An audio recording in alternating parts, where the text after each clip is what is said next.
Halo, selamat sore rekan-rekan semua. Selamat datang di Kupi Rumpi, kumpul inspiratif tak sekedar ngerumpi. Dan kali ini kita punya tema yang menarik, tema yang sangat-sangat menarik untuk kita bahas. Dan kali ini kita akan bahas tentang keep your talent in the new normal. Dan telah kita hadirkan seorang pembicara dan juga seorang host. Dan langsung saja saya panggilkan host kita yang sudah memandu Kupi Rumpi ini di berbagai macam kesempatan. Dan kita panggilkan host kita Bapak Ilham Muhammad Hasan. Silakan Pak Ilham Muhammad Hasan. Halo teman-teman semuanya, selamat sore. Selamat datang di Kupi Rumpi. Kumpul inspiratif tak sekedar ngerumpi. Wah, ini selalu menjadi tagline yang menarik kalau pada Sabtu sore ya, yang ditunggu oleh teman-teman semuanya untuk bisa hadir dan mendengarkan sharing dari rekan-rekan kita yang selalu temanya kita ketengahkan, selalu hangat lah buat teman-teman semuanya untuk bisa kita diskusikan setiap akhir pekan tentunya.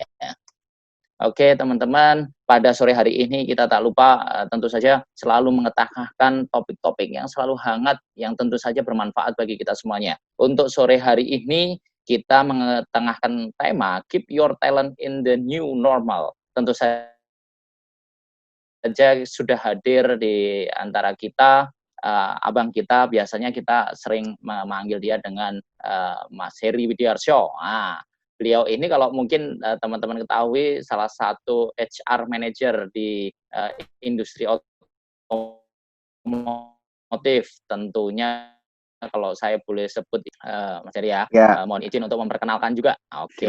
Beliau juga kalau boleh izin memperkenalkan juga profilnya, beliau ini juga salah satu lulusan yang cukup kece lah di psikologi Airlangga Surabaya gitu kan. Nah, beliau ini juga salah satu juga penggiat di komunitas HR.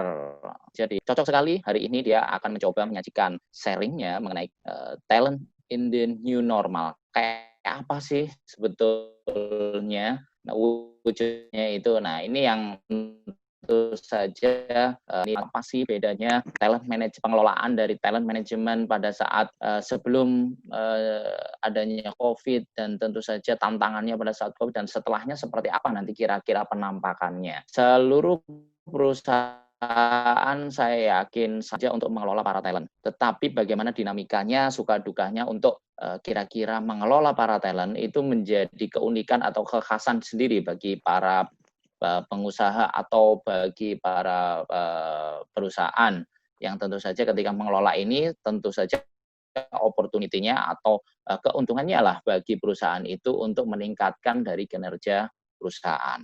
Nah, sekarang pertanyaannya di masa COVID atau setelahnya pada saat new normal nantinya, tantangannya bakal seperti apa sih mengelola mereka? Kemudian yang kedua adalah apa sih keuntungannya ketika kita mengelola para talent ini? Dan yang cukup nanti kita nantikan pembahasannya adalah adakah sih something different yang nantinya perlu kita kelola ketika talent ini menjadi core proses juga bagi kita ketika kita mengelola sumber daya manusia yang ada di perusahaan. Nah, gimana sih tipsnya, gimana sih kiat-kiatnya? Yuk kita akan sapa dulu rekan kita senior juga di HR, Mas Heri Widiarsyo. Selamat datang Mas Heri di Kupi Rumpi. Terima kasih sudah menyediakan waktunya. Ya, thank you Mas Ilham. Oke. Dan Latif. Oke, kita kasih tepuk tangan dulu buat Mas Heri Widiarsyo. Mungkin bisa tepuk tangan secara share reaction dengan tanda tepuk tangan atau jempol buat Mas Heri atas waktu yang diberikan buat kita semuanya. Oke, teman-teman, nanti akan ada sharing dari Mas Heri Widiarsyo kira-kira sekitar kurang lebih maksimal 1 jam ke depan, kemudian ada sharing, kemudian ada tanya jawab 45 menit sampai 1 jam lah kurang lebih seperti itu sharing dari Widiarsyo, kemudian dilanjut dengan tanya jawab. Silahkan untuk sesi tanya jawab bisa langsung chat di room chat secara langsung, nanti kita akan bacakan, atau bertanya langsung dengan raise hand dengan tanda yang ada di reaction, teman-teman. Mau jempol, mau tanda lambaikan tangan boleh. Oke, untuk waktu biar kita bisa langsung mendengarkan sharing dari Mas Heri Werso, kami persilahkan Mas Heri untuk menyampaikan sharingnya. Baik, terima kasih Mas Ilham. Selamat sore teman-teman semuanya. Sore hari ini kita mau ngobrol-ngobrol, sharing sedikit tentang talent management. Mungkin ada yang sudah menerapkan, ada yang belum, tapi mungkin nanti kita coba bahas. Paling nggak ada dua hal yang kita mau coba obrolkan di sore hari ini. Yang pertama adalah tentang konsep talent managementnya sendiri. Kemudian yang kedua adalah talent management di era new normal, itu kira-kira tantangannya seperti apa, dan kira-kira kita bakal menemui beberapa mungkin tips-tips yang kita bisa pakai atau gunakan nanti di organisasi kita masing-masing.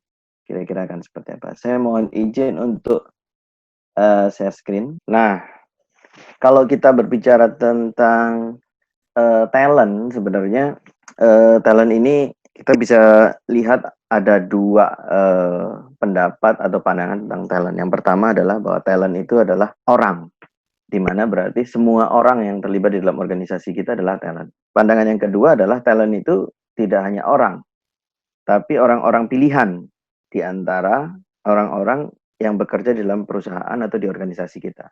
Nah, itu yang paling banyak digunakan. Sebenarnya ada dua itu. Nah, kemudian untuk apakah talent itu? Nah, itu tadi bisa dua pandangan itu.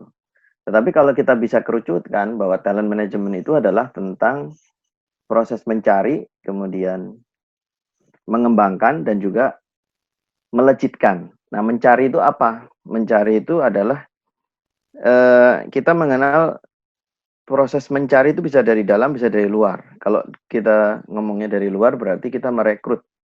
Nah, proses rekrutmen itu sebenarnya adalah proses mencari talent. Kita bisa bilang bahwa itu di tren yang sekarang disebutnya talent acquisition. Itu adalah proses mencari. Lalu kalau mengembangkan, ya dari yang sudah ada, kita kembangkan. Nah, kalau mencari dari dalam bagaimana? Ya kita cari dari mana yang punya potensi yang paling baik dan juga yang punya performance paling baik. Kemudian yang berikutnya adalah tentang melejitkan. Ya, melejitkan itu artinya bagaimana talent itu bisa dilejitkan sehingga dia menjadi lebih cepat berkembang gitu ya. Nah, itulah proses-proses yang dilakukan. Mungkin banyak perusahaan yang belum menyadari hal ini karena melakukan proses talent management itu adalah biasanya butuh tenaga, waktu, dan juga biaya. Nah, sehingga mungkin beberapa organisasi masih mengejar ke performance. Tapi sebenarnya kalau kita lebih jeli, dengan kita menginvestasikan waktu, biaya, dan tenaga, maka sebenarnya itu akan lebih kita bisa mendapatkan performance organisasi yang lebih baik. Kalau kita lihat, nah, kadang-kadang ada yang mindsetnya itu keliru. Kalau kita lihat pada proses sekarang ini, kita bisa bilang bahwa ini adalah kita sedang berada di talent war atau perang talent. Setiap organisasi itu masing-masing mereka berusaha atau berupaya untuk mencari talent-talent terbaik untuk masuk di organisasinya. Nah, tapi kalau kita lihat kenapa kita harus menginvestasikan sekian banyak tenaga, waktu, dan biaya itu untuk mendapatkan talent yang terbaik, itu alasannya kalau kita lihat coba dari input, proses, dan output. Dari input talent yang berkualitas, maka akan bisa menghasilkan proses yang berkualitas. Dengan proses yang berkualitas, maka kita akan mendapatkan output berupa produk dan layanan yang berkualitas sehingga mempunyai respon pasar yang bagus. Nah, tetapi banyak yang mindsetnya keliru, mereka merekrutnya kebanyakan SDM yang mediocre atau yang biasa-biasa aja. Kemudian akan menghasilkan proses yang biasa atau yang bisa cenderung buruk, maka dampaknya adalah akan punya produk dan layanan yang buruk dan mendapatkan respon pasar yang rendah. Nah, sehingga sebenarnya kemampuan memenangkan perang talenta itu akan berpengaruh pada kemampuan sebuah organisasi atau perusahaan di dalam memenangkan persaingan pasar. Itu yang terjadi. Sehingga kalau mereka sadar atau menyadari hal ini, maka pasti talenta terbaik itu diperebutkan. Pasti dicari. Ya, pasti banyak yang perusahaan yang mencari itu. Dan biasanya mereka juga akan berusaha untuk menjadi employer of choice, atau bagaimana caranya supaya perusahaannya meskipun baru berdiri itu bisa menjadi pilihan bagi talent-talent yang terbaik, bukan mendapatkan talent-talent yang sudah sisaan gitu, kira-kira gitu. Nah, itu yang dilakukan.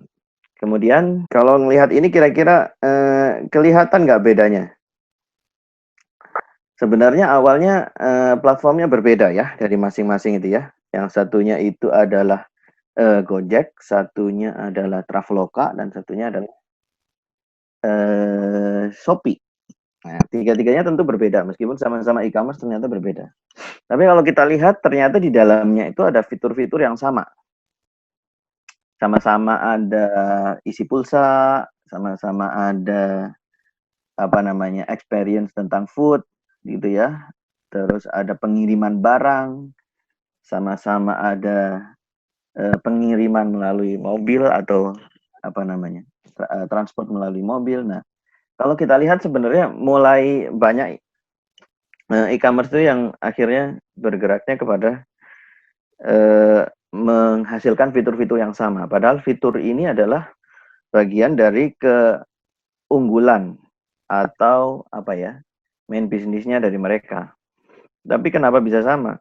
Rahasianya ternyata kalau kita lihat ya terletak pada bagaimana mereka saling tempat B. Itulah yang menjadi dasar kenapa kemudian mereka kemudian mempunyai produk yang lebih kurang akhirnya hampir sama. Ya, talent-talentnya dia membawa ide dari satu tempat ke tempat yang lain.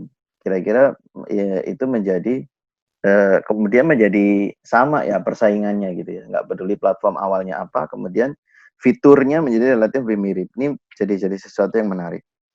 Nah, kemudian boleh ke slide berikutnya. Next. Nah, ini kadang-kadang organisasi itu kena hukuman. Hukumannya itu kita sebut dalam praktek SDM itu namanya double jeopardy. Artinya apa? Kadang-kadang keliru memperlakukan. Nah, kita lihat yang sebelah kiri ya. Karyawan yang luar biasa malah diperlakukannya biasa, sehingga dia akan memutuskan pindah ke organisasi lain. Sementara karyawan yang biasa-biasa saja malah diperlakukan istimewa. Atau mungkin sebenarnya tidak istimewa, tapi disamaratakan dengan yang lain. Ya, kalau sama rata, maka dia akan memutuskan pensiun dalam organisasi. Nah, ini kan kebanyakan karyawan gitu ya. Meskipun kita tetap membutuhkan ya, tidak semua orang itu tentu adalah orang yang diharapkan untuk membuat improvement ya. Tapi juga untuk menjaga operasional, itu juga kita tetap memerlukan. Tetapi jangan sampai semuanya adalah seperti itu. Kalau semuanya seperti itu, maka itulah yang disebut sebagai praktek SDM double jeopardy, atau kena hukumannya itu double. Sudah kita membiayai cukup banyak, tetapi juga mereka tidak berkontribusinya tidak bisa secara maksimal. Nah, fokus kepada bagaimana orang-orang yang terbaik ini akhirnya malah pergi meninggalkan organisasi. Dan itu menjadi tren yang saat ini, seperti kalau misalnya di tempat saya tuh mungkin sudah mulai kelihatan ada tren bahwa karyawan di bawah 5 tahun dalam 3 tahun belakangan ini meningkat cukup tajam prosentasenya. Kalau di average industri mungkin secara umum ya kita cuma 5% mungkin turnovernya, tapi di usia kerja di bawah 5 tahun itu sudah mulai meningkat lebih dari itu, dan itu 3 tahun belakang sangat terasa gitu ya. Oke, baik. Kemudian berikutnya, nah, lalu bagaimana sebaiknya proses mengelola talent itu? Nah, kita bisa ibaratkan bahwa talent itu adalah seperti tanaman ya. Kalau yang namanya tanaman itu seharusnya kita rawat ya. Mulai dari proses dia tumbuh dari awalnya kita punya bibit kemudian kita tanam, kita sirami, kita pupuk. Kalau ada daun kering kita ambil sampai dengan dia bisa berbunga atau berbuah. Nah, itu tanaman, maka kita rawat. Tapi kalau yang sebelahnya itu namanya tumbuhan. Kalau tumbuhan itu dibiarkan saja, dia akan tumbuh sendiri. Jadi tidak perlu disiram, tidak perlu dirawat, dia akan tumbuh sendiri. Nah, kalau karyawan kita perlakukan seperti tumbuhan, maka ya tidak akan menghasilkan hasil yang optimal karena dia tumbuh seenaknya sendiri. Kira-kira seperti itu. Ini filosofi yang dasar kenapa kita mesti mengelola talent dengan sebaik-baiknya. Seperti itu. Next.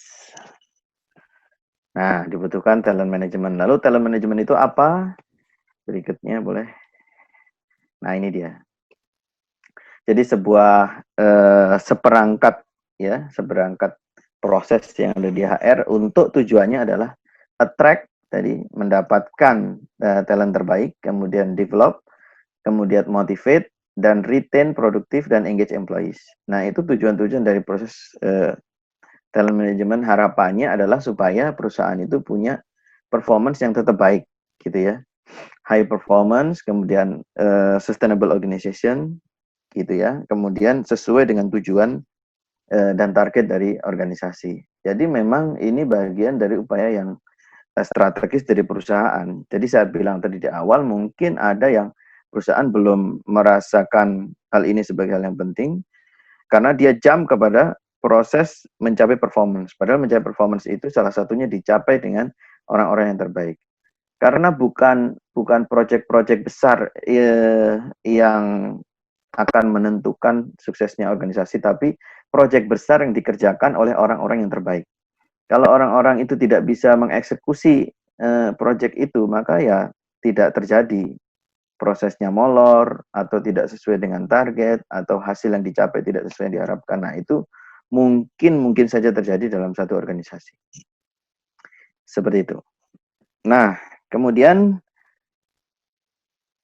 gini, nah mempersiapkan SDM yang unggul dalam organisasi itu kita membutuhkan dua hal sebenarnya. Kalau kita ngomong dari sisi talent yang kita butuhkan adalah kita mencoba untuk menumbuh kembangkan ada dua hal yaitu karakter dan kompetensi. Yang namanya karakter itu ya sesuatu yang sebenarnya relatif sudah lebih melekat kepada orangnya, kepada soft skill-nya, kemudian kompetensi, keahliannya kita bisa lihat keahlian bisa yang sifatnya teknikal maupun yang sifatnya non-teknikal.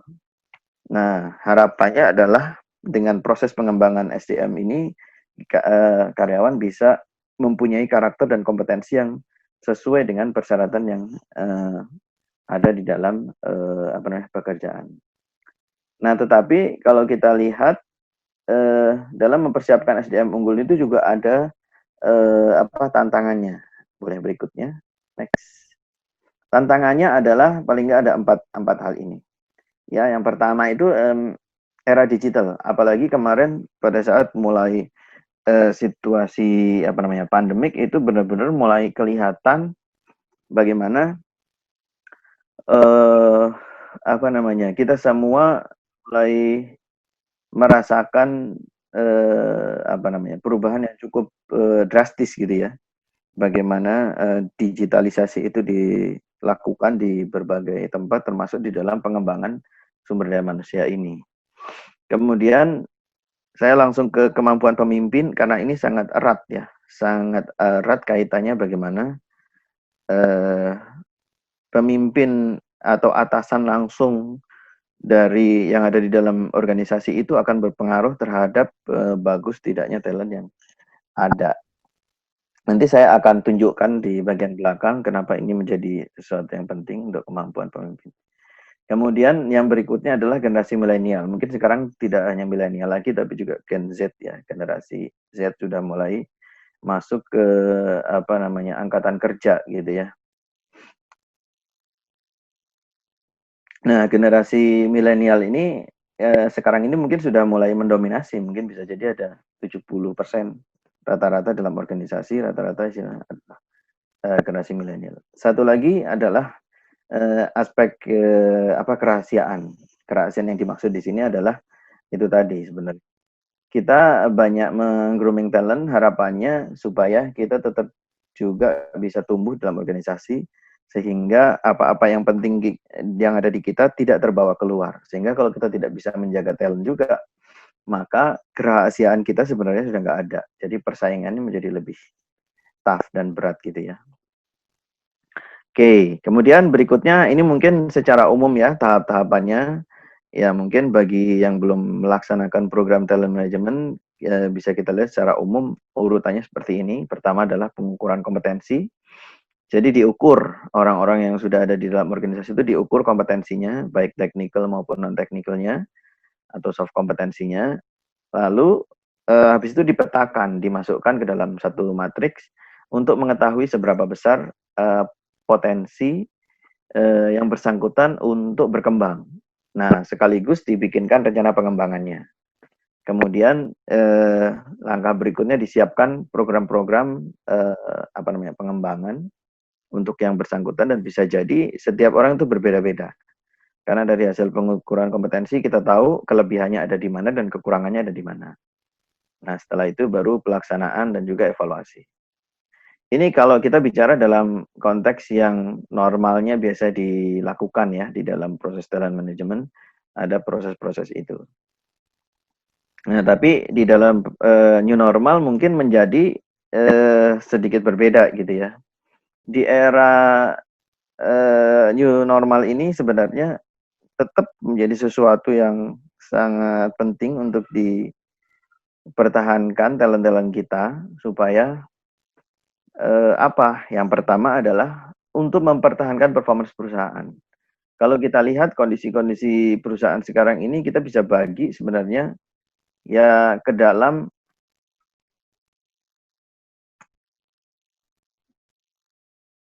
ada yang sifatnya itu tumbuh, ada yang biasa-biasa saja, ada yang cenderung turun ya.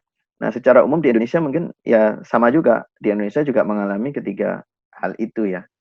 Ada industri-industri yang justru tumbuh ya seperti sektor medical, kemudian yang menyediakan yang terkait dengan sarana kesehatan, kemudian beberapa industri misalnya yang memproduksi hand sanitizer dan lain sebagainya. Itu industri-industri seperti itu justru sedang tumbuh, termasuk juga industri sepeda. Cerita dari seorang teman, full capacity sekarang industri sepeda itu karena permintaannya sangat tinggi gitu. Nah, untuk industri-industri yang seperti itu, yang justru di dalam kondisi sekarang itu naik sangat drastis, nah mereka tentu akan membutuhkan banyak orang yang terlibat di situ, kemudian membutuhkan talent-talent terbaik juga untuk gimana caranya bisa memenuhi kebutuhan pasar di era yang seperti ini. Kemudian di yang lainnya juga, di industri yang ini industri yang naik gitu ya. Kalau di industri yang turun maka bisa terbagi menjadi dua juga. Apakah kemudian dia bisa shifting atau tidak shifting tapi bertahan. Nah, kalau di industri yang dia shifting, ya dia merubah bisnis prosesnya. Bisnis prosesnya dirubah sehingga kegiatan utama dari industri itu menjadi sedikit bergeser atau berubah. Nah, ini tentu butuh talent juga atau orang yang bisa memikirkan untuk bagaimana dia switch proses bisnis di industri tersebut. Katakanlah tourism gitu ya. Beberapa sudah mulai mencoba membuat virtual tourism. Nah, itu kan sebuah terobosan yang itu dimunculkan ya dari ide-ide mestinya dari para pimpinan perusahaan maupun orang-orang talent yang ada di dalamnya. Seperti itu. Ataupun yang paling sulit adalah kondisi di mana perusahaan ini sedang turun. Dan ini kebanyakan perusahaan mengalami ada di sini. Di dalam kondisi perusahaan yang sedang turun adalah bagaimana supaya para talent ini tidak lari, tidak pergi. Karena kalau talent-talent yang terbaik ini pergi, maka nanti pada saat sudah membaik lagi, maka kita akan kehilangan orang yang siap untuk kita ajak lari. Karena yang paling kita sama-sama pahami bahwa krisis ini bukan yang tidak ada akhirnya, pasti akan ada akhirnya. Hanya seberapa cepat atau seberapa lambat.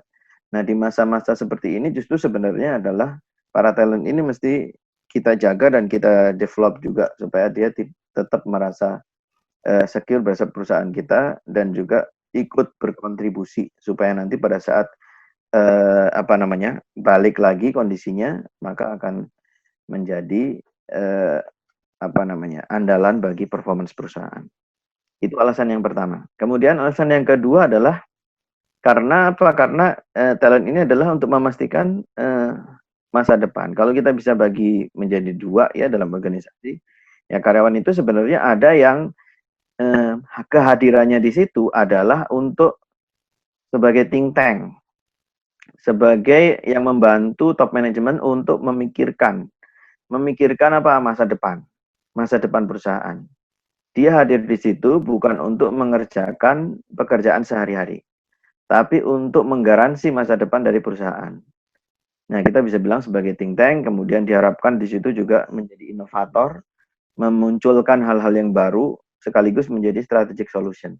Kalau ada solusi-solusi yang jangka panjang yang kita bisa pakai berdasarkan dari usulan dari talent ini.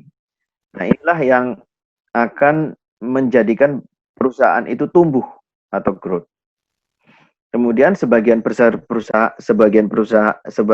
karyawan itu ada di yang warna biru itu sebenarnya. Jadi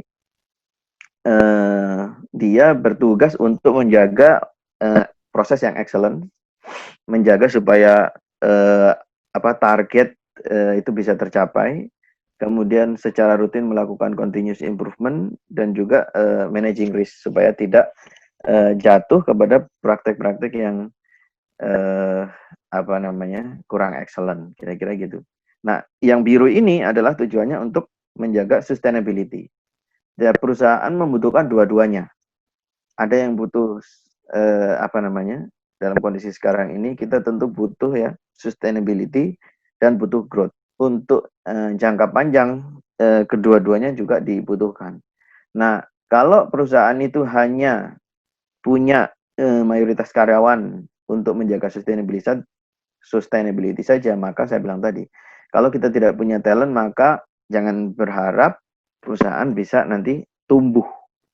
Tumbuh itu apakah dengan bisnis model yang baru ataukah dengan masih yang sama, tapi yang bisa membawa pertumbuhan organisasi itu adalah karyawan yang ada di segitiga yang kecil itu. Kira-kira seperti itu. Nah, berikutnya. Nah, ini adalah hasil survei dari Mercer di akhir tahun lalu. Jadi ini masih fresh ya, boleh kita bilang bahwa ada 3 kelompok di situ. Yang pertama adalah 6 alasan kenapa seseorang itu bergabung di dalam organisasi. Kalau kita lihat 3 alasan terbesarnya adalah kenapa orang mau gabung di organisasi kita. Yang pertama karena job security. Jadi dia merasa nyaman dengan bisa bergabung di tempat kita. Kemudian adanya career opportunities, kemudian ada competitive pay. Itu 3 terbesarnya, hampir sama ya skornya ya. Itu kenapa orang-orang dari luar akan masuk ke tempat kita. Tapi kalau yang berikutnya itu adalah 6 alasan kenapa, ini yang disurvei karyawan ya. 6 alasan kenapa karyawan itu masih mau bertahan dalam organisasi. Alasannya yang pertama hampir sama, masalah job security juga. Sudah merasa aman dan nyaman terhadap apa yang didapatkan di dalam perusahaan. Yang kedua adalah karena benefitnya. Mungkin terkait dengan medical yang di cover sehingga dia mendapatkan benefit itu untuk dia dan keluarganya misalnya. Kemudian yang berikutnya adalah kenapa bertahan adalah development opportunities atau kesempatan untuk mendapatkan pengembangan. Nah, kalau dilihat angkanya cukup besar. Kenapa orang bertahan itu di job security ya, orang kalau sudah merasa aman dan nyaman akan tinggal di organisasi. Nah, ini hampir sama dengan yang tadi di atas yang saya sampaikan di double jeopardy. Memang kebanyakan orang itu merasa aman dan nyaman kalau udah kita kasih benefit, maka dia akan cenderung untuk stay dalam organisasi. Masalahnya adalah kalau dia stay itu akan produktif atau membebani. Itu sangat tergantung dari bagaimana cara kita memanage mereka. Gitu. Kalau dia tetap bisa produktif sesuai dengan porsinya, maka itu akan baik. Tapi kalau enggak, atau produktivitinya cenderung menjadi turun, maka itu akan menjadi bumerang. Karena pasti employee cost-nya semakin naik, tapi productivity-nya tidak naik.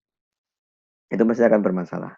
Kemudian yang berikutnya adalah, nah ini, 6 alasan kenapa orang itu meninggalkan perusahaan atau organisasi. Yang pertama adalah competitive pay.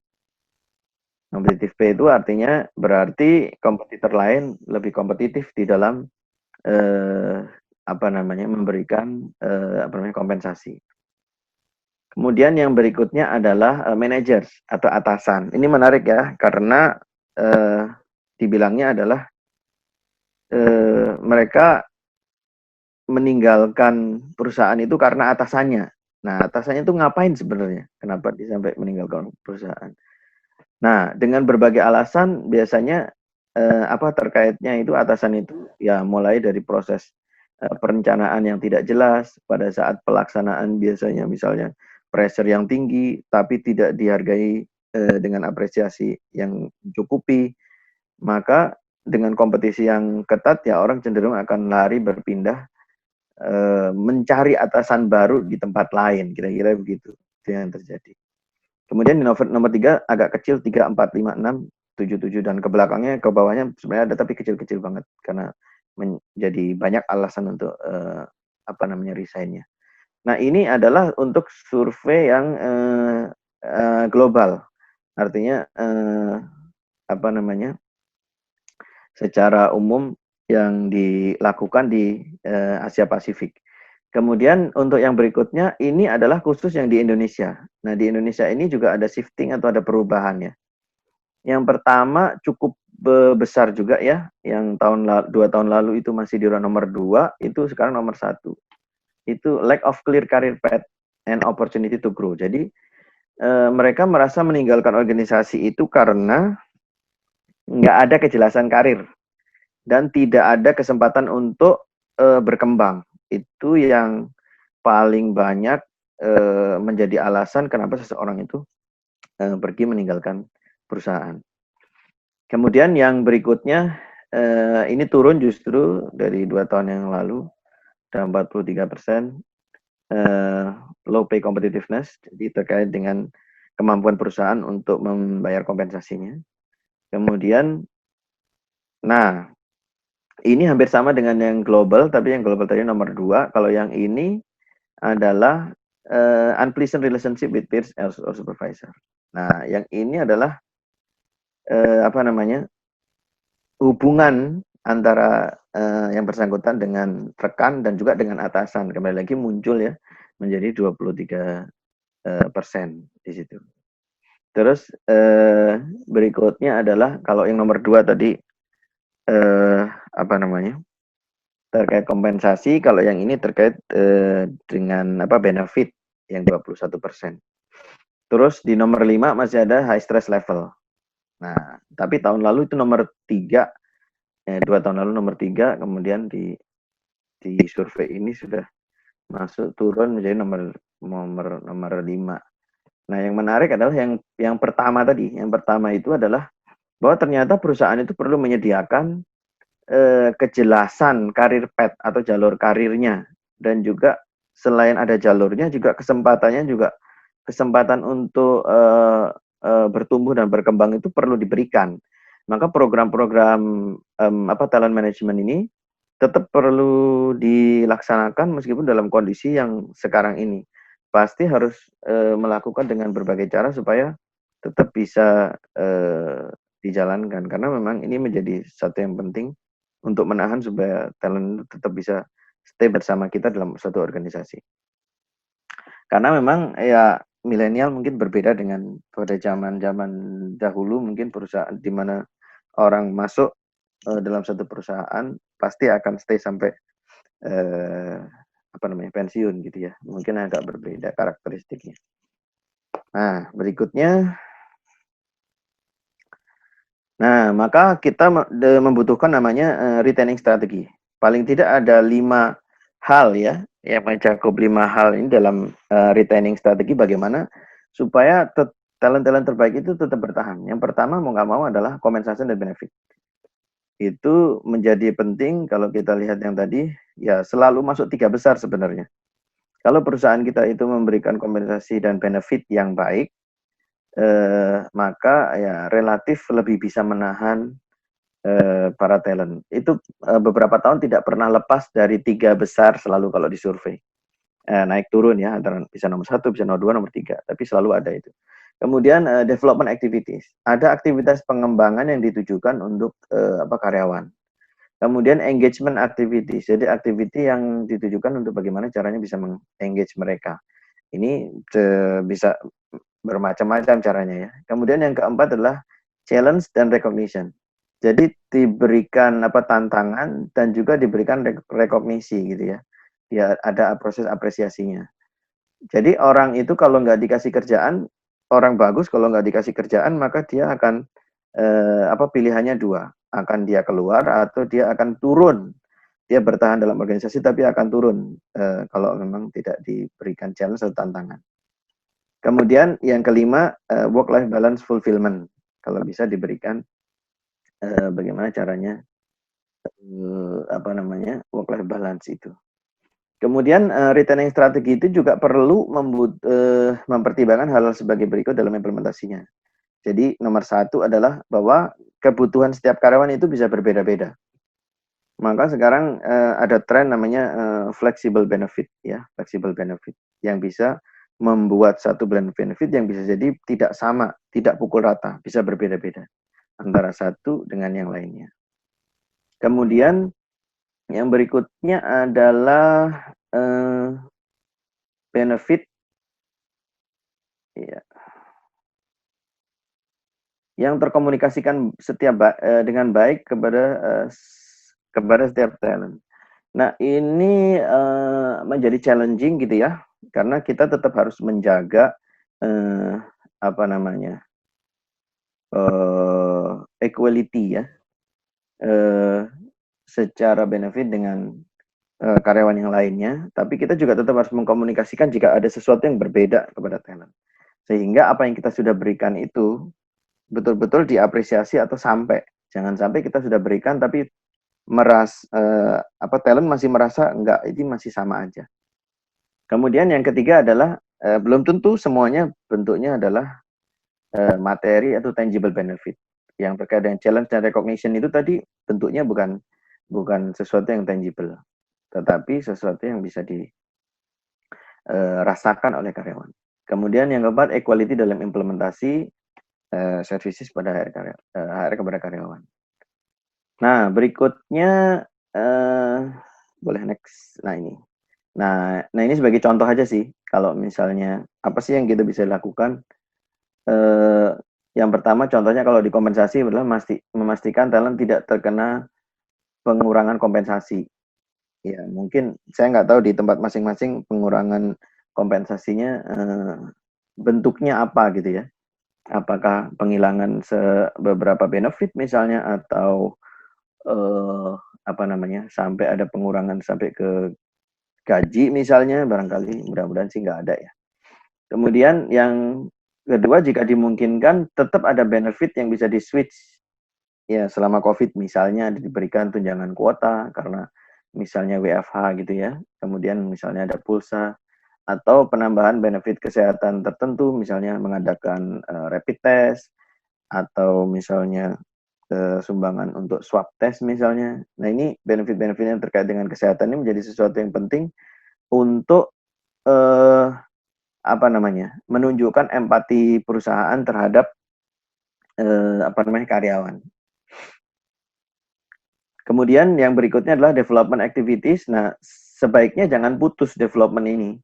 Jadi melalui kelas-kelas online seperti ini gitu ya, tetap harus dijalankan dan tetap harus bisa terukur dan terrecord gitu ya. Jadi bukan berarti kemudian berhenti sama sekali, tidak ada training, tidak ada pengembangan. Tetap harus dijalankan dengan cara bagaimanapun.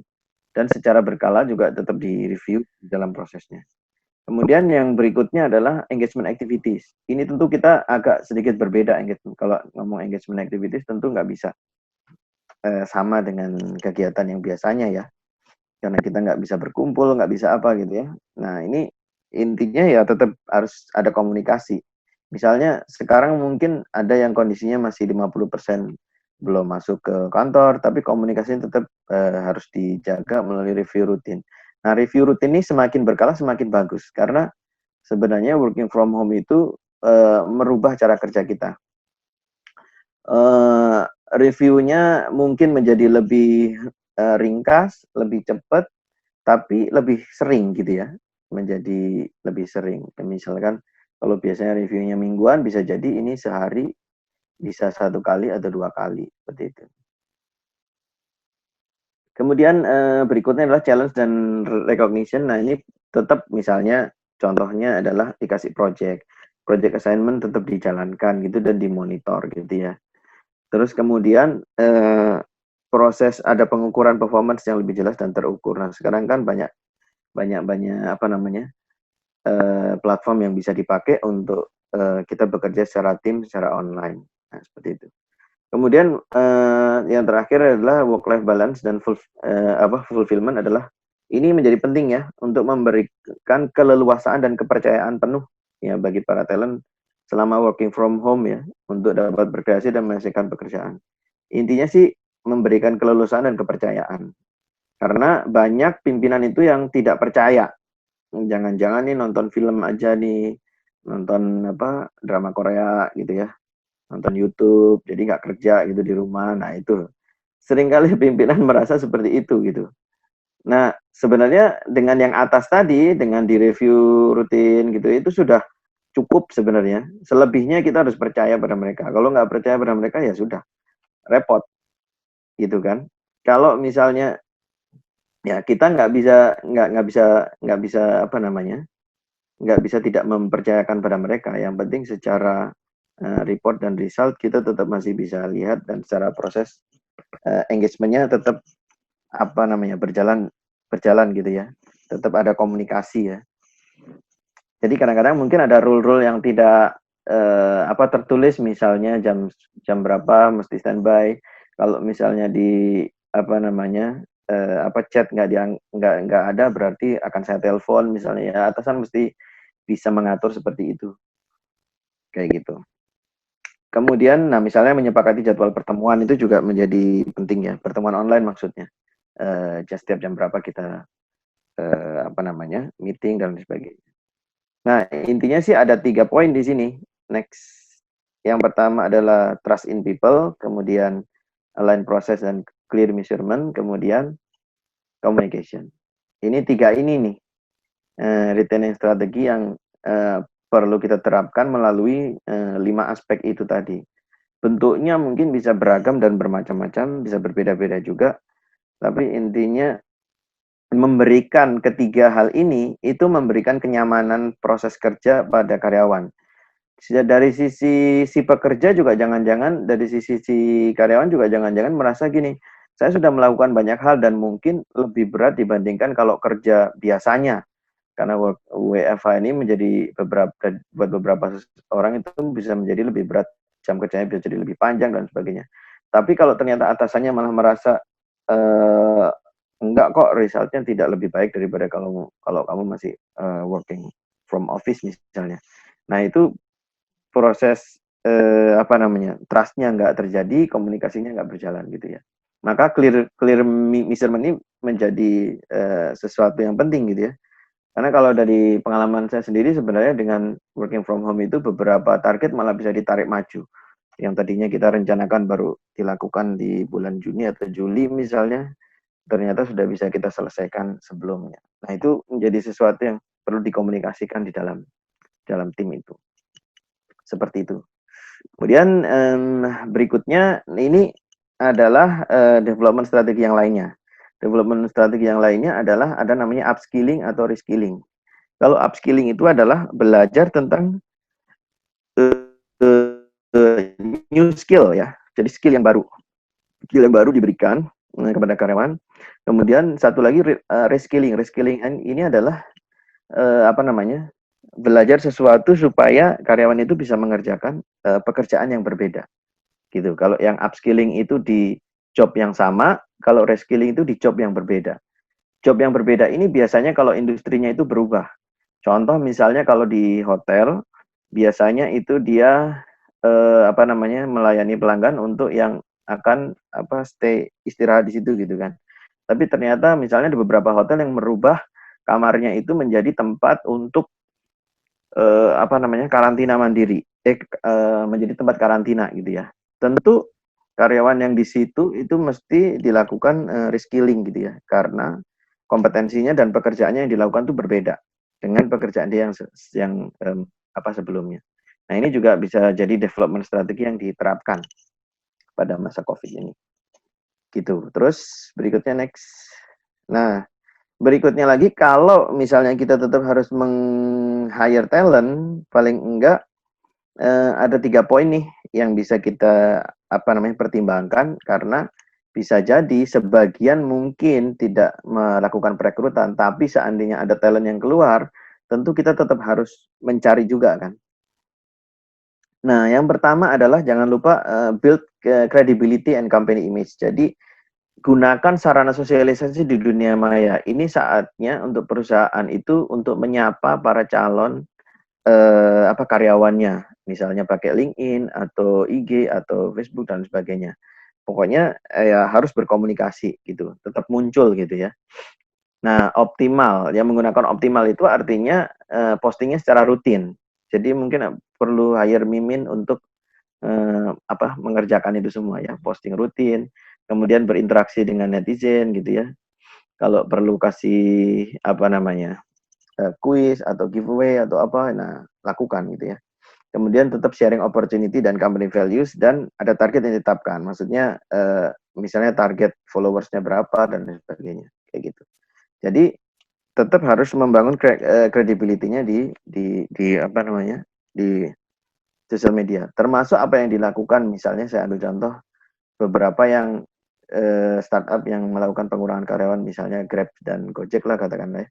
Mereka dengan cukup baik itu bisa berkomunikasi lewat media, bahwa mereka memutus, tapi mereka bahkan men-share apa sih paket yang mereka berikan. Meskipun sebenarnya kalau kita lihat secara normatif, paket itu sebenarnya hak normatif yang satunya.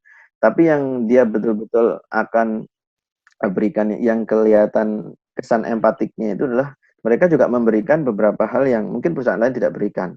Misalnya laptop masih boleh dibawa untuk mereka sampai mendapatkan pekerjaan, ada perpanjangan jaminan kesehatan. Itu sesuatu yang informasi dari perusahaan itu di-share. Sehingga dalam kondisi seperti itu, Gojek itu mau nyari orang masih mendapatkan simpati. Jadi orang tetap masih simpati dengan perusahaannya. Meskipun dia melepas sebagian orang, tapi dia tetap nyari orang kan sebenarnya. Dia akan nyari orang untuk beberapa job. Seperti itu. Kemudian yang berikutnya adalah gunakan teknologi dalam perekrutan. Jadi mudahkan pelamar untuk apply di perusahaan kita.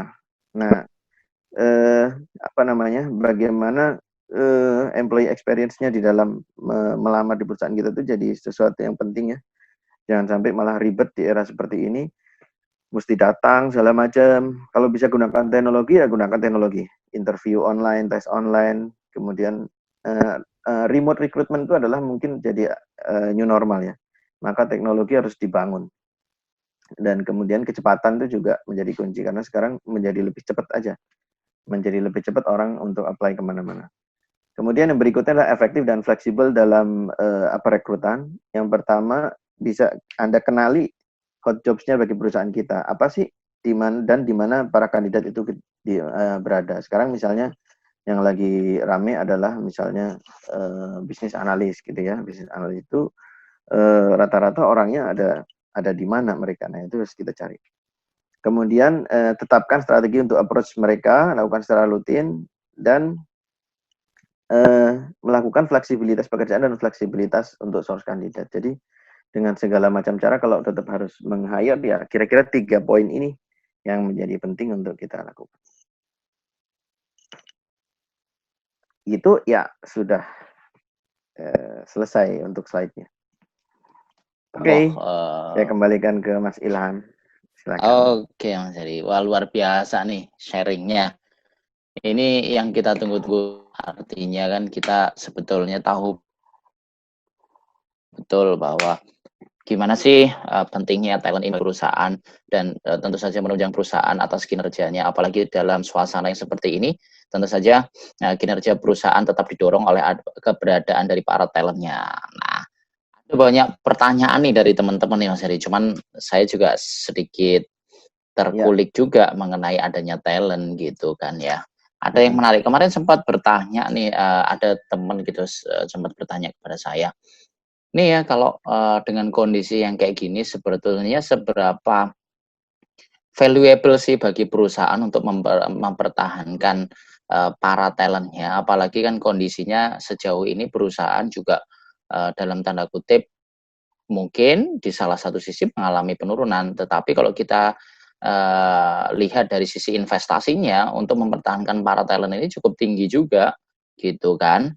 Meskipun untuk ibaratnya skala jangka panjang ini adalah investasi yang cukup menjanjikan untuk kira-kira membuat kinerja bisnis kita tetap sustain. Kira-kira gimana nih, Mas Heri?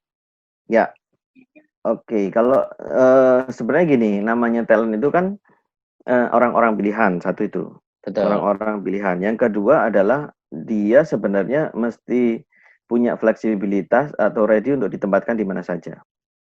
Itu adalah 2 poin plus yang akan bisa menggaransi buat perusahaan.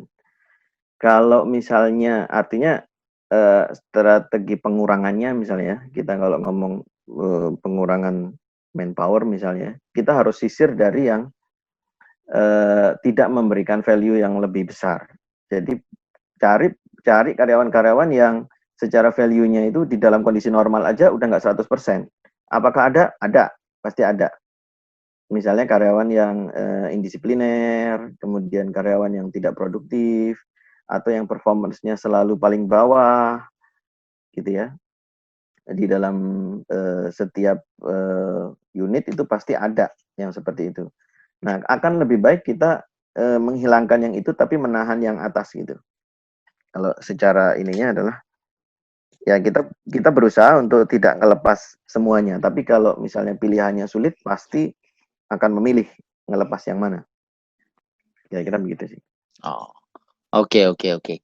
Kira-kira ada tips nggak buat perusahaan yang tadi kan sudah dapat saran nih mengenai silakan kasih sesuatu lah buat teman-teman talent itu dengan sesuatu yang atraktif lah untuk kira-kira dalam tanda kutip mempertahankan mereka atau membuat kinerjanya tetap top dalam top level lah untuk kira-kira menjaga kinerjanya tetap oke gitu kan. Tidak hanya dari sisi tangible, tetapi sesuatu yang sifatnya intangible kan tadi dikatakan seperti itu. Nah, tentu saja itu mendorong tentunya dalam tanda hal ini adalah secara cost kita juga tetap bisa lakukan dengan cara yang efektif gitu kan. Tetapi secara performance kita juga tetap dorong mereka untuk tetap naik. Nah, itu kira-kira gimana?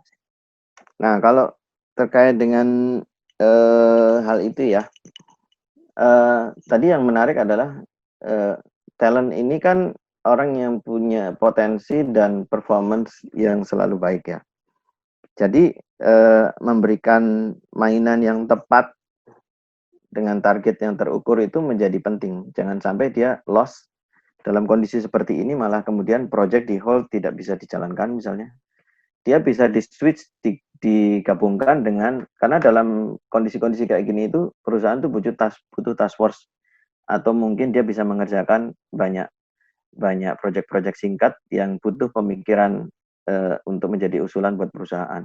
Nah, dia harus dilibatkan dalam proyek-proyek yang seperti itu, yang sifatnya untuk ngasih usulan, kira-kira kita seperti apa, dan itu bisa lintas fungsi ya, tidak hanya terlibat dalam satu unitnya dia aja, tapi dia bisa dilibatkan dalam proyek-proyek yang lintas fungsi. Artinya gunakan semaksimal mungkin ide-ide mereka sehingga mereka mendapatkan mainan yang cukup gitu ya. Karena mereka mendapatkan mainan yang cukup, mereka akan tetap bisa bisa apa namanya, mempertahankan motivasinya sih sebenarnya kalau saya lihat. Kalau dengan kondisi yang apa namanya, dalam kondisi perusahaan seperti ini. Artinya mereka diberikan kesempatan untuk mengambil peran penting di perusahaan, mengusulkan peran penting di perusahaan. Itu yang kita libatkan di yang kayak contoh kalau misalnya di tempat saya pasti para talent ini kita libatkan dalam task force penting. Misalnya dilibatkan masuk di dalam command center misalnya untuk memikirkan terkait apa namanya, aturan-aturan new normal terkait PSBB misalnya, atau misalnya ada task force lagi yang terkait dengan misalnya terkait hubungan industrial relation misalnya, kita masukkan di sana untuk masuk di apa namanya, diskusi dalam bipartit misalnya. Jadi kita libatkan mereka dalam beberapa aspek yang mereka bisa menunjukkan perannya gitu loh di dalam perusahaan. Seperti itu. Oke, cukup menarik ya dorongannya buat teman-teman talent ini sekreatif mungkin untuk mereka tetap aktif dan kreatif menjaga performanya. Nah, ini ada pertanyaan nih dari Mas Honda Tama MC. Wah, menarik sekali. Pertanyaannya adalah tadi Pak Heri menjelaskan tentang pentingnya kita menjaga talent di new normal ini. Namun ada kalanya setiap individu, bahkan nih Mas Honda Tama sendiri katanya, ada mengalami suatu momen yang disebut dengan burnout syndrome. Nah, dia mau minta tips, kiat-kiat caranya mengatasi burnout syndrome tersebut di dalam pekerjaannya dia. Nah, kalau saya mungkin kasih apa itu ibarat dulu ya. Kalau kita naik kereta api, kemudian dibandingkan dengan naik pesawat, kalau kita merasakan goncangan, kira-kira lebih khawatir mana antara pada saat kita naik kereta api atau pada saat naik pesawat kira-kira? Umumnya sih naik pesawat ya. Umumnya ketika ada goncangan yang dahsyat gitu ya, pada saat naik pesawat dibandingkan dengan naik kereta gitu, mungkin akan lebih merasakan kekhawatiran itu pada saat kita naik pesawat. Kenapa? Karena kekhawatiran itu kan muncul dari perasaan kita tentang ketidakjelasan atau ketidaktahuan kita terhadap apa sih yang terjadi di luar sebenarnya. Kalau naik kereta kita tahu kita masih ada di rel. Meskipun ada goncangan ya mungkin hanya goncangan kecil. Meskipun sebenarnya bisa jadi secara goncangannya bisa lebih besar daripada saat kita naik pesawat. Tapi paling tidak kita tahu.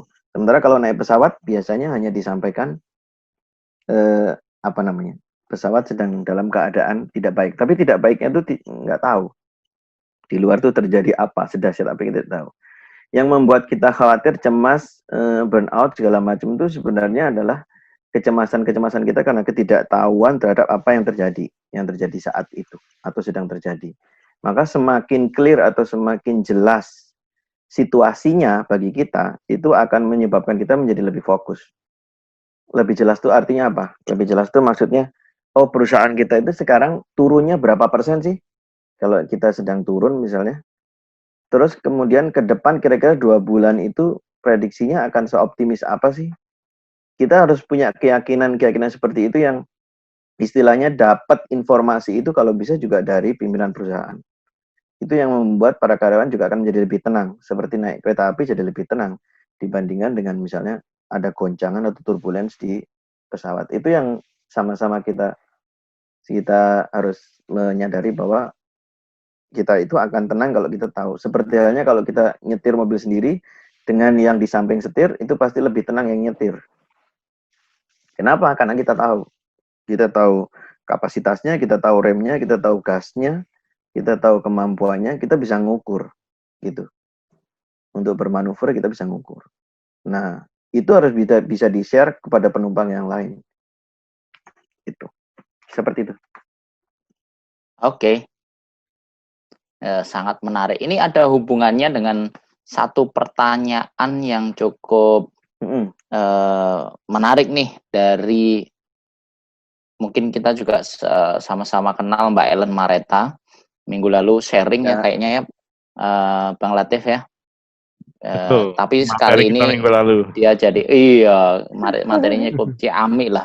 Wah, Ketika ini kita ahlinya dengerin. ini Mbak Ellen harusnya Mestinya sharing. ahlinya juga sekalian ya diundang di sini untuk bareng sama Mas Heru untuk sharing ini kayaknya. Ada pertanyaan, ada hubungan nggak sih kebijakan yang diambil perusahaan saat pandemik ini dengan motivasi talent untuk tetap stay di perusahaan? Mungkin agak ada sedikit nyambung nih dengan tadi namanya dari Mas Honda Tama, ternyata Mas Andika namanya. Dia sudah nyampein tadi. Maaf, mungkin saya hanya baca di nama yang ada di sini. Ya, silakan Mas Heri untuk kira-kira pertanyaan yang menarik ini dari Mbak Ellen. Pasti ada hubungannya. Ini berkaitan dengan yang jawaban saya pertama tadi. Bagaimana seorang talent itu merasa dilibatkan di dalam situasi yang genting kondisi perusahaan sekarang ini. Kalau dia diberikan peran untuk memberikan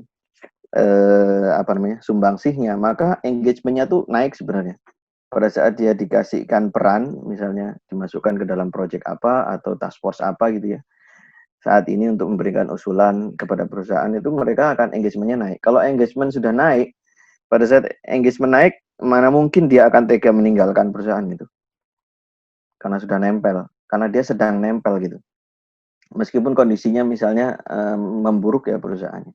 Tapi ketika talent ini sama sekali tidak dilibatkan dalam membuat keputusan penting, itu jadi menjauh gitu. Kondisi secara psikologisnya dia akan menjauh dengan perusahaan. Intinya pada saat dia nempel ya dia akan lebih punya mikir 2 kali untuk mau meninggalkan perusahaan gitu. Artinya kalau ngelihat contoh kalau di tempat saya ya 2 bulan terakhir ini sebenarnya turun tingkat turnover-nya. Mungkin sampai 50% lebih turun tingkat turnover. Artinya orang tetap masih mau bertahan. Nah, tetap ada yang resign. Yang resign itu kenapa? Yang resign itu kalau dilihat adalah, kalau di tempat saya itu, yang mereka bekerja 1-2 tahun. Kenapa? Attachment-nya mereka terhadap perusahaan itu belum sebesar yang karyawan yang sudah lebih senior. Mungkin juga mereka tidak didapatkan peran yang signifikan, tidak memperoleh challenge yang signifikan pada saat ini gitu ya. Nah, itu yang kemudian resign. Seperti itu. Oke. Mas Heri, tadi ada pernyataan sedikit yang menarik. Mungkin untuk yang senior itu buat para talent karena attachment-nya ke dalam perusahaan dalam tanda kutip cukup tinggi gitu kan ya. Mungkin karena roll out-nya sudah lama sehingga terbangun engagement sangat luar biasa. Nah, pertanyaannya adalah terhadap kondisi yang ada sekarang, ketika mereka berada dalam lingkungan perusahaan dan mereka ternyata tidak turnover-nya turun. Dari sisi kita melihat dari kacamata talent dan sebagainya. Nah, kalau dihubungkan dengan hasil survei tadi, itu kan dikatakan bahwa orang yang stay itu terbesarnya karena job security gitu kan. Nah, apakah dalam kondisi yang seperti ini itu sebetulnya agak bias ya dalam hal sebetulnya apakah karena job security ya, artinya mereka ketika mau moving itu mereka harus melihat nih kondisinya, jangan-jangan kayak saya dan Mas Latif ini aman nggak ya kalau umpama move terus ini nggak bercanda ini. Nah itu mungkin apakah ada perasaan seperti itu ya Mas Heri? Lo kok senyum-senyum nih Mas Latif? Karena oke. Job security itu memang selalu menjadi alasan nomor 1 orang untuk bertahan di survei manapun. Itu kan yang disurvei istilahnya nggak cuma talent, kan semua karyawan sebenarnya. Jadi salah satu orang kenapa bekerja memang kan yang dicari salah satunya itu kan job security. Job security itu perasaan yang level paling bawah gitu kalau ke hierarki kebutuhan Maslow itu kan yang paling bawah. Nah sekarang ini kondisi psikologis orang itu berada di titik itu. Sekarang apa namanya, kalau perusahaan itu memikirkan cash flow, sebenarnya secara individual juga setiap orang memikirkan cash flow-nya masing-masing. Itu kan yang bisa menjawab kenapa orang jual mobil bekas itu naik gitu kan. Yang jual ya, tapi dealer mobil bekas nggak jual gitu. Orang butuh cash gitu. Itu di kondisi-kondisi sekarang ini apa namanya itu terjadi gitu. Jadi memang ada sih unsur job security. Kenapa talent itu juga bertahan. Tapi begini, talent itu kan punya kapabilitas yang lebih. Kalaupun dia mau loncat ke tempat yang lain, atau bahkan pindah ke bagian yang lain, ke fungsi yang lain, mereka itu punya kemampuan sebenarnya. Gitu. Jadi, apalagi untuk perusahaan, atau kalau misalnya apa namanya, di lapangan itu masih benar-benar dicari pekerjaan itu misalnya gitu ya. Nah, itu pasti mereka kalau tidak ada attachment ya cenderung akan lari aja. Saya masih mampu kok, saya pasti akan bisa perform di tempat lain. Seperti itu. Oke, ya. Thank you atas jawabannya, Mas Heri. Ini ada Ibu Emi Juniati ya. Kita juga tahu nih senior dari HR praktisi gitu kan ya. Wah, ini kayaknya Silakan Bu berikutnya harus Emi, ini sharing ini. pasti Ciami ini, mestinya juga sharing ya. Loh, halo Ibu Emi. Tadi katanya mau bertanya. Atau saya kasih kesempatan Lupa. buat teman-teman yang lain yang ingin bertanya. Kami persilahkan untuk langsung. Mas Chandra Raditya, katanya tadi mau bertanya juga.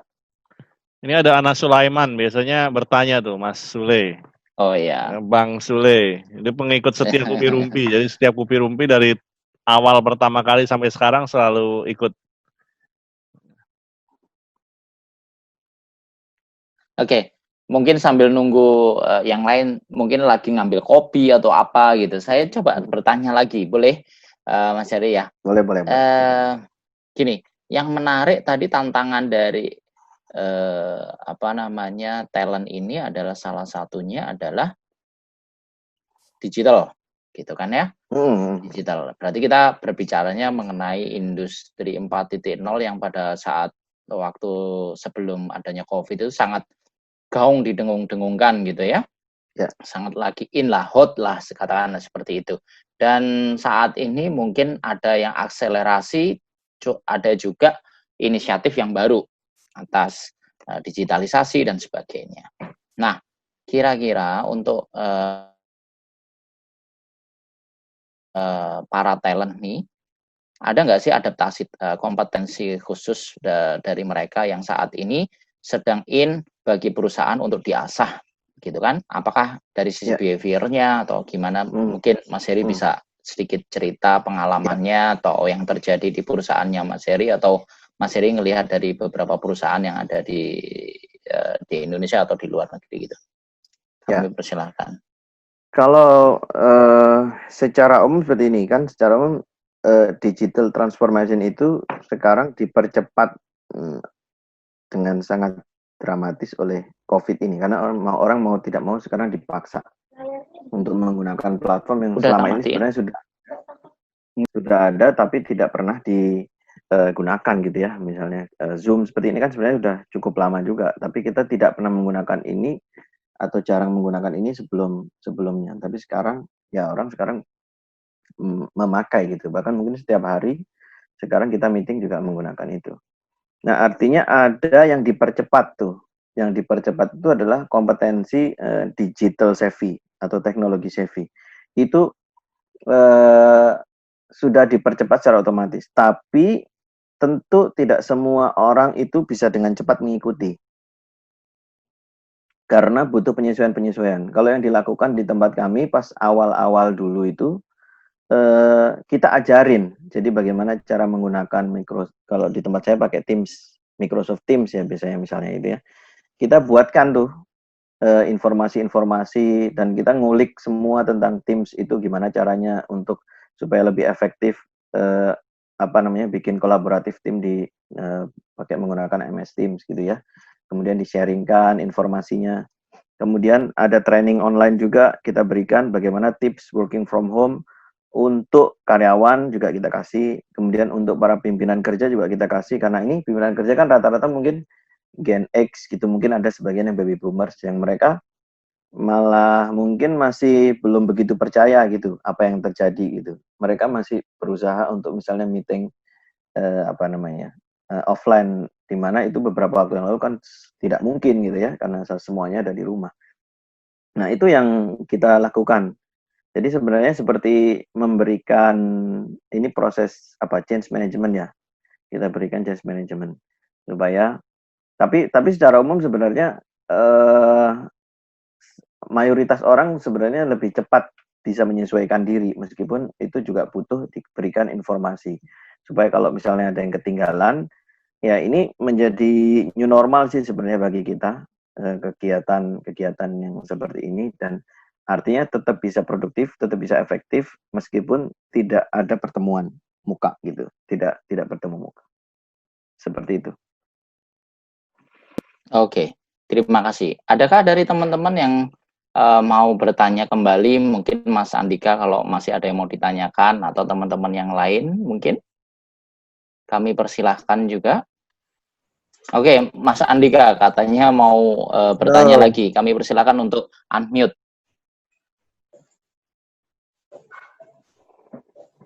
Halo. Halo Pak, selamat sore Pak. Ya, selamat sore Mas Selamat Andika. sore. Ya, ini jadi kan tadi dari penjelasan yang Pak Ilham sampaikan tadi kan soal burnout syndrome kan memang tergantung dari situasi dan cara pandang kita ya Pak ya, tadi melihat masalah yang kita hadapi. Pak Heri yang menyampaikan. Ya, dari Pak Heri tadi. Ya.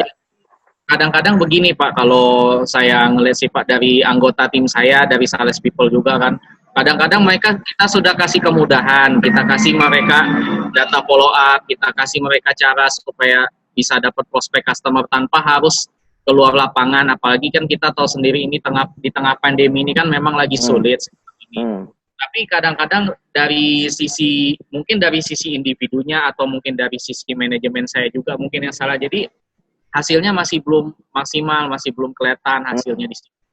Belum apa-apa, mereka kadang-kadang ketika sudah nelpon konsumen pertama kali, tiba-tiba belum ada rencana Pak, lagi tidak ada dana efek pandemi, jadi mereka udah ngedrop duluan, langsung ngedown duluan. Belum apa-apa kasih laporan, setiap saya udah minta laporan, langsung pasang muka cemberut semua Pak, pasang muka badut semuanya. Kenapa kok cemberut? Ini reject Pak hasil. Tadi saya udah ada prospek harusnya hari ini, tapi reject semuanya. Jadi setiap hasil mereka nelpon masih belum maksimal. Kadang-kadang saya tanya juga, bagaimana cara kamu nelponnya, bagaimana cara kamu sampaikan ke konsumennya. Kadang-kadang kan Pak ada tipe-tipe marketing yang kadang dia nelpon tapi langsung nawarkan motor. Kan rata-rata konsumen kita sendiri kalau Pak ada rencana mau beli motor Anda, kita kan kaget jadinya Pak kadang-kadang. Iya. Benar. Jadi kalau saya sih ngelihatnya tadi dari penyampaian Bapak mungkin ada yang perlu dirubah, mungkin dari cara penyampaian follow up-nya mungkin kalau saya ngelihatnya sih Pak. Terus ditambah situasi pandemi yang lagi sulit gini pun, jadi mau tidak mau analisis data sama analisis pasarnya pun kita memang harus lebih jeli lagi jadinya. Betul. Ya, jadi itu aja sih Pak tadi penyampaian Pak Ilham tadi ya. Baik Mas Andika. Tadi sebenarnya sebagian sudah dijawab juga dan udah benar ya apa yang dilakukan. Tadi kalau saya melihat yang tadi di tim sales people-nya itu ya, ada kemungkinan masalah kompetensi. Jadi tadi jangan-jangan mereka memang tidak paham caranya bagaimana berkomunikasi. Tadi ditanyakan benar sih. Selama ini gimana cara memfollow up-nya? Jangan-jangan mereka asal main tembak aja. Disamain kayak dulu waktu sebelum COVID, ya nggak bisa, pasti beda. Orang kondisinya sedang beda. Nah, itu mungkin kalau Mas Andika bisa cariin formulanya, itu kan lebih baik. Untuk di daerah ini, orang-orang itu yang paling dikhawatirkan apa? Tapi mereka masih punya harapan tentang apa? Karena kalau secara nasional kita lihat, keinginan orang untuk beli motor itu masih ada. Duitnya sebagian juga masih ada. Tapi kalau kemarin mungkin bisa kredit, sekarang nggak bisa gitu ya. tapi keinginannya tuh masih ada. Nah, kalau keinginan masih ada, ya harusnya disambungin aja dulu. Kita harus bisa membangun komunikasi dengan mereka dulu. Masalahnya biasanya kan berkejar-kejaran dengan target gitu ya. Nah, itu menjadi apa namanya, tantangan di sisi yang lainnya lagi. Tapi tadi sudah benar. Kita harus memastikan dulu dia keahliannya itu sudah memang sudah mumpuni nggak. Kalau belum ya harus sama-sama dibangun bagaimana caranya mendevelop kompetensi komunikasi yang pas kepada konsumen di apa masa seperti ini gitu. Nah, terus kemudian yang kedua tadi terkait apa? Sebentar, saya agak lupa. Yang kedua terkait dengan, boleh diulang sedikit yang kedua tadi? Saya agak lupa sedikit. Yang pertama kan burnout gitu ya. Yang keduanya? Mungkin Mas Andika. Yang keduanya tadi Pak ya, yang keduanya tadi sih saya tadi cuma mau sampaikan itu aja tadi Pak. Cuman yang keduanya pun saya pun minta masukannya gini Pak. Kita kan udah coba dengan menggunakan media sosial seperti platform Facebook, Instagram sama kita bahkan saya bahkan mainkan WhatsApp Blast juga Pak sejujurnya. Main WhatsApp Blast juga kan untuk promosi karena kan kalau saya ngelihatnya sih kan effectiveness-nya dibandingkan dengan harus turun ke lapangan panas-panas memang hasil effectiveness-nya lebih bagus ke WhatsApp Blast sih kalau saya ngelihatnya. Cuman kira-kira ada kiat-kiatnya nggak Pak? Gimana caranya biar pemasaran kita tuh lebih nonjok, lebih win streak-nya lebih tinggi? Ya. Mungkin kalau yang untuk itu lebih ke data ya. Kita harus bisa ngulik data yang lain. Jadi maksudnya sepertinya ada porsi konsumen yang bergeser atau segmen konsumen yang bergeser. Mau nggak mau kan dengan kredit yang menjadi lebih sulit, jangan-jangan segmen orang-orang yang punya cash itu jangan-jangan harus lebih di approach gitu ya. Tapi sekali lagi itu harus pakai data. Nah, kalau udah dapat data nanti diolah lalu diturunkan ke timnya. Jadi supaya timnya juga bisa punya insight, berarti aku harus datengin ke sini gitu. Agak bergeser, jangan-jangan ada yang konsumennya mereka harus punya cara yang berbeda lah intinya pada saat turun memprospek ke calon konsumen. Menurut saya sih harus ada yang berubah. Itu sih kalau dari saya. Oke, wah ini pertanyaannya cukup menarik sih sebetulnya. Ini berhubungan dengan sales strategi gitu kan. Di lain sisi jika itu nanti lebih detail mungkin Pak Latif, saya senggol-senggol sedikit mungkin menu selanjutnya untuk Kopi Rumi adalah gimana nih marketing yang oke gitu kan di saat-saat seperti ini dengan adanya pandemi gitu kan ya. Cara ciamiknya gitu kan, apakah sebetulnya efektif kalau kita memainkan peran marketing ini dengan digital online atau apa dan sebagainya. Oke kan, tapi sebetulnya ada ahlinya juga kok, namanya rekan kita Mas Abdul Latif ini, mungkin secara private gitu Mas Andika bisa kulik-kulik sedikit lah strategi beliau gitu untuk memudahkan konsumen dengan behaviornya seperti apa. Tetapi kali ini kita akan berbicara tentang talent dan kira-kira bagaimana sih motivasi mereka agar terjaga secara kinerjanya, itu kan kira-kira Mas Andika ya, agar apa bahan yang dia punya tetap terjaga dengan baik dan bisa dimanfaatkan. Saya kira seperti itu. Mas Heri, saya mau nanya tuh Mas Ilham. Mas Heri. Boleh. Ini kan tadi during pandemi ya, maksudnya during COVID kan pasti akan ada perubahan yang signifikan dari pola kerja, dari kemudian development-nya, kemudian termasuk rekrutmennya, termasuk tadi kan terkait dengan orang mau resign-nya pun orang pasti lagi nahan.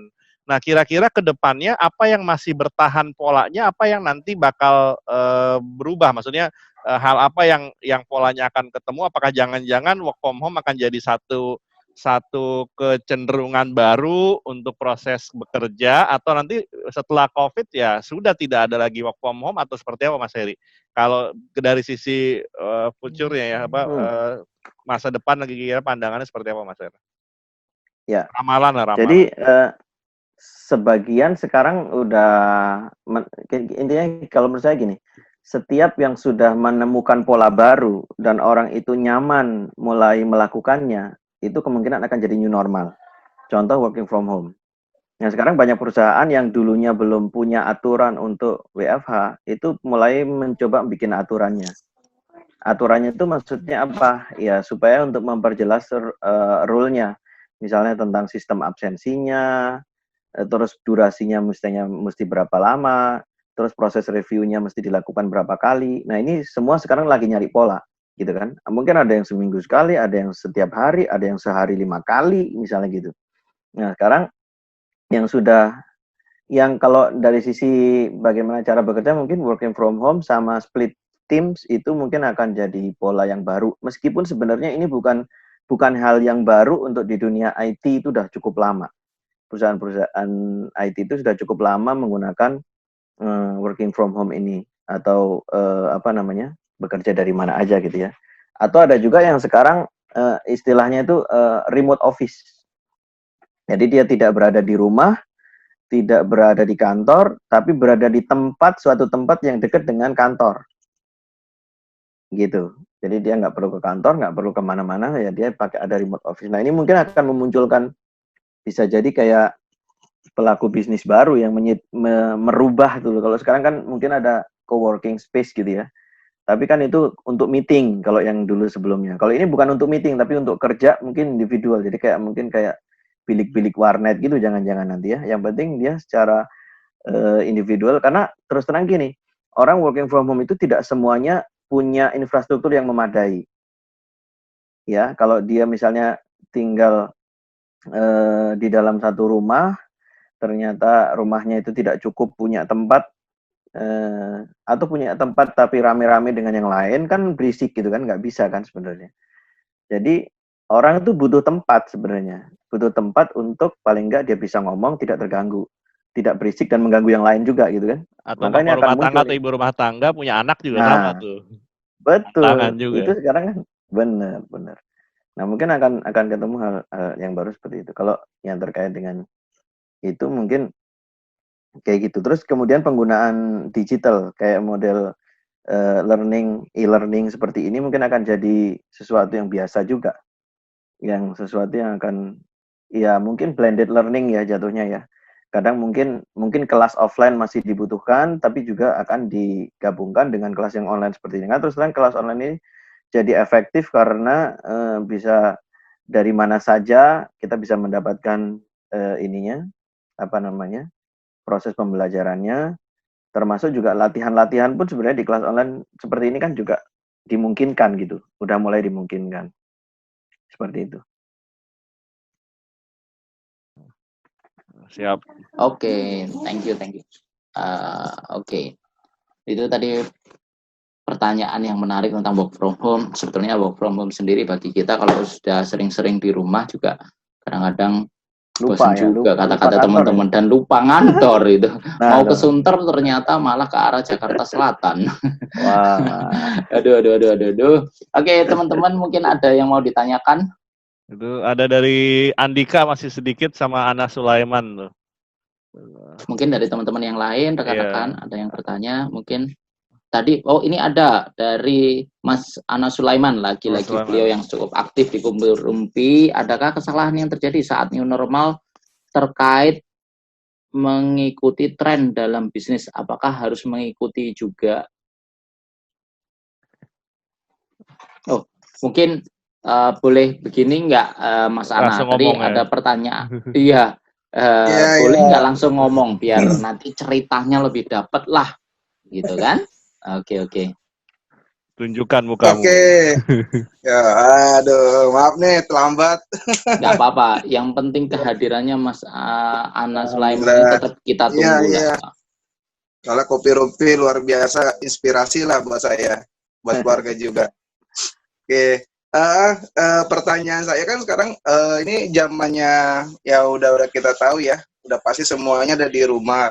Bisnis juga mulai di rumah. Mungkin udah disampaikan gitu. Ada nggak sih kesalahan yang sering terjadi gitu kepada kita nih yang yang sudah mulai atau ingin memulai satu bisnis dengan keadaan sekarang gitu. Contohnya kayak sekarang saya lagi menggeluti di dunia sepatu gitu kan. Dengan keadaan ini kan saya udah nggak bisa nih untuk berjualan atau juga untuk apa namanya work di office gitu. Mau nggak mau saya full harus ada di rumah gitu kan. Nah ini yang tadi saya bilang, ada nggak sih kesalahan yang akan terjadi kepada diri kita atau para pebisnis semuanya gitu, atau kepada karyawan-karyawan saat mengikuti zamannya sekarang gitu loh. Kayak apakah kita harus mengikuti zamannya sekarang, kita harus di rumah melalui semuanya, atau kita ngikutin proses strategi yang pernah kita lakuin sebelumnya.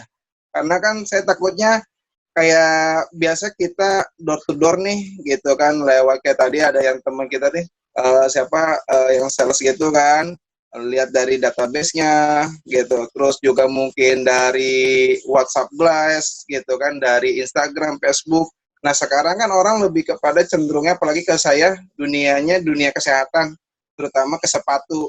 Pas dia ngasih banyak pertanyaan, sepatu saya ntar mau diapain, caranya gimana biar saya seperti itu kan. Nah, apakah saya harus menghindari gitu kan yang ada di rumah, atau saya datangi satu-satu ke rumah mereka masing-masing gitu loh, untuk tetap meningkatkan penjualan dan juga omset saya. Seperti itu sih. Takutnya mungkin prediksi ada kesalahan yang terjadi nanti, yang sudah terjadi gitu kan, seperti apa gitu. Untuk kiat-kiatnya jangan sampai kita terjadi kesalahan kesekian kalinya. Ya, untuk jadi kondisi ini sih. ya, Seperti jadi itu, Bang Sule ini pengusaha, jadi pengusaha handphone, pengusaha sekarang ibu sepatu dan macam-macam lah ya. Ya mungkin bagi perusahaan talent manajemennya kan tadi adalah bagi perusahaan. Nah, bagi seorang pengusaha model Pak Sule ini apa yang harus dilakukan adaptasinya? Kira-kira begitu Pak Heri, Pak Ilham ya. betul betul. Siap. Ya gini, terima kasih Ya, Bang Anak. ya. Mungkin nanti Mas Latif menambahkan ya, wah ini lebih jagonya di marketing dan sales gitu ya. Tapi saya mau ambil secara umum aja di kondisi organisasi ya. Kalau di organisasi sekarang ini sebenarnya kita nggak bisa bilang siapa benar, siapa salah. Semua sebenarnya sedang mencoba cara baru, mencoba mengenali yang paling pas. Yang paling pas dipakai buat di organisasinya itu apa. Acuannya sih kalau bagi perusahaan yang secara umum adalah asalkan itu tidak melanggar peraturan perundang-undangan, ya jalan aja. Secara aturannya begitu kalau yang terkait dengan SDM misalnya ya. Kalau yang terkait dengan tadi bagaimana, apakah kita harus mengikuti cara-cara yang lain gitu ya, ataukah kita harus menciptakan hal yang baru yang berbeda gitu ya. Menurut saya sih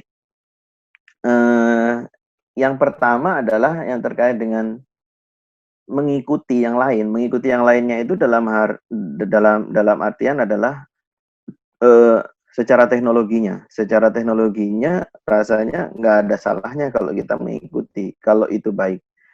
Tapi dalam hal menciptakan pembeda atau perbedaan, itu juga perlu dibuat oleh masing-masing organisasi. Cara-cara yang berbeda itu perlu dibuat. Sebagai contoh begini, sekarang banyak restoran atau kuliner itu yang mereka berani untuk melakukan pengiriman. Sebagai contoh misalnya di Jogja itu ada tengkleng. Mungkin ada yang tahu ya, tengkleng Hoha. Nah, itu dia punya produk baru. Produk barunya itu apa? Kalau tengkleng biasanya kan hanya makan di tempat gitu kan. Tapi sekarang susah makan di tempat. Nah, dia kemas tuh. Dia bisa kemas itu dalam plastik meskipun, dan dibuat supaya bisa bertahan. Akhirnya jadi semacam seperti frozen food gitu. Yang tadinya produknya itu fresh langsung di situ jadi frozen food, tapi dia bisa kirim ke luar kota. Nah, itu kan sesuatu yang berubah ya. Akhirnya target marketnya juga berubah. Pada saat awalnya mungkin dia hanya menyediakan di tempat, dia mungkin butuh restoran, malah mungkin strateginya adalah memperluas area supaya semakin banyak orang makan, tapi selama COVID ini kan nggak ada orang makan di situ. Akhirnya dia geser, strateginya adalah untuk mengirim barang. Produknya diganti sama dia. Frozen food, tapi bentuknya tengkleng. Nah, ini unik. Dan dia bisa ngirim keluar kota, gitu. Tentu dengan harga yang lebih mahal. Tapi dia punya segmen baru. Meskipun itu harganya lebih mahal, ada segmen orang-orang yang nggak bisa mudik, rela beli produk itu.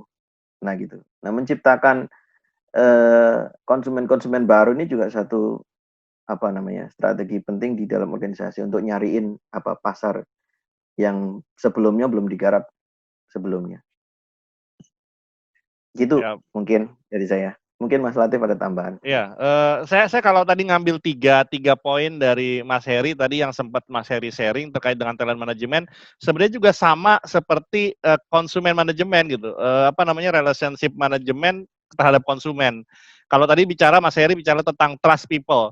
Jadi kalau konsumen yang nggak percaya nih sama Mas Sule ini kira-kira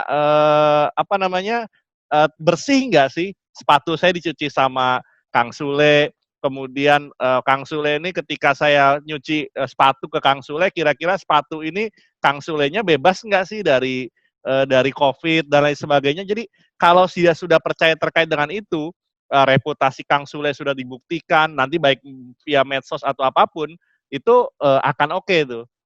Dan trust itu bisa dicapai dengan komunikasi. Jadi komunikasi setiap testimoni sekarang, apapun testimoni Kang Sule. Jadi kalau bicara di penjualan apapun itu testimoni. Sekarang orang rating testimoni. Jadi bukan lagi survei yang diselenggarakan oleh lembaga survei, tetapi testimoni di Tokped dimanapun sama. Jadi kalau Kang Sule nanti ingin membangun trust konsumen, maka komunikasi dijaga.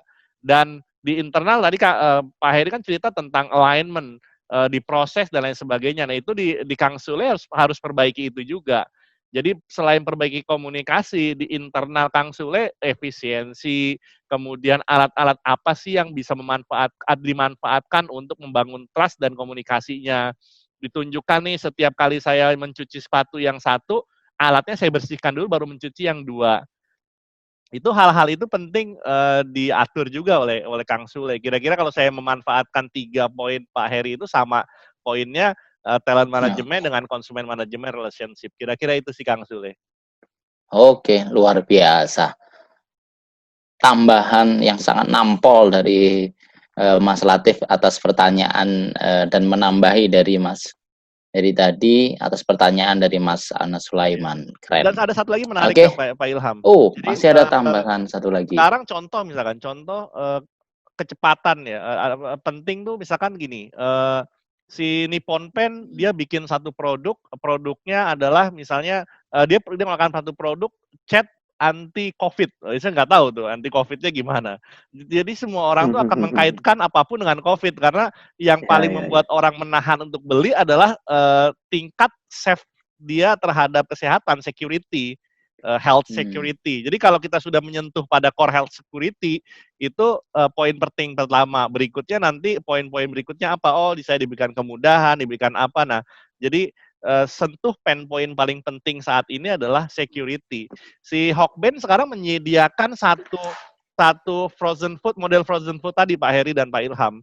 Jadi dia Hokben siap disajikan disajikan dengan shield yang sangat aman dan orang bisa bawa pulang. Bahkan beberapa all you can eat menyediakan sekarang kalau mau bikin sabu gitu ya, sabu atau rebus-rebusan kemudian termasuk grill panggang-panggangan, kita serve di meja orang-orang di rumah gitu. Jadi bukan orang datang all you can eat saburi atau grill daging di ruangan, tapi disamperin dan ditunjukkan nih gue bersih gitu pelanggannya. Jadi itu yang salah satu juga komunikasi dan bangun trust dan juga line system tadi.